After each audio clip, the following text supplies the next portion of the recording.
Rarely do you get a building that is not the center of a Summer Olympic Games, that being the open-air track and field or an athletic stadium, if you will, where the opening and closing ceremony is held, that gets so much attention as the Water Cube has. And joining me now with more on that is John Pauline. You are the Regional Director of PTW Architects based in Sydney. Let's first talk about, glad you're with us tonight. First talk about the structure and how this building on the outside is put together. Yeah, well, the building is actually a very complex array of steel, if you like, a big 3D web of steel, and that's what holds the building up structurally. But in actual fact, the cladding of the building is literally covered by about 4,000 individually inflated bubbles, literally a building made of bubbles.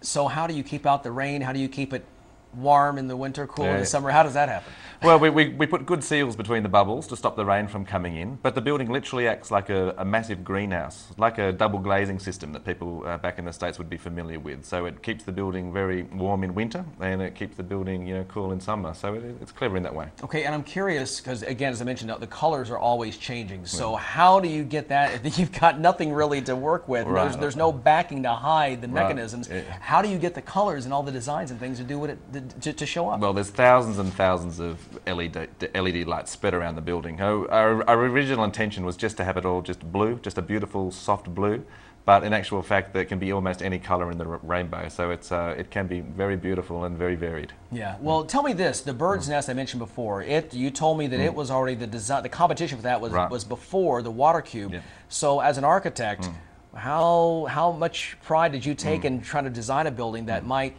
become the centerpiece? Well, it's either easier or harder, whichever way you look at it. I mean, we found it easier. We saw the stadium, the competition images, we knew what it would look like, and so we set the task to try and make a building that would complement it.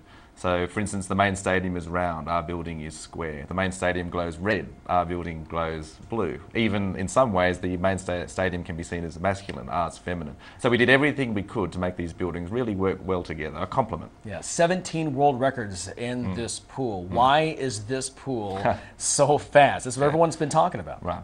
Well, we've done everything we could, working with very clever pool designers to keep up with technology. And so obviously the filtration system is as good as it can be.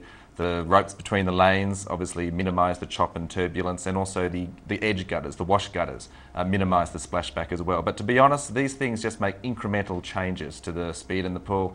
In my opinion, it's the athletes doing all the hard work. I think you're being very, very humble in this. John Pauline, thanks so much for joining us, talking more about Thank you. My pleasure.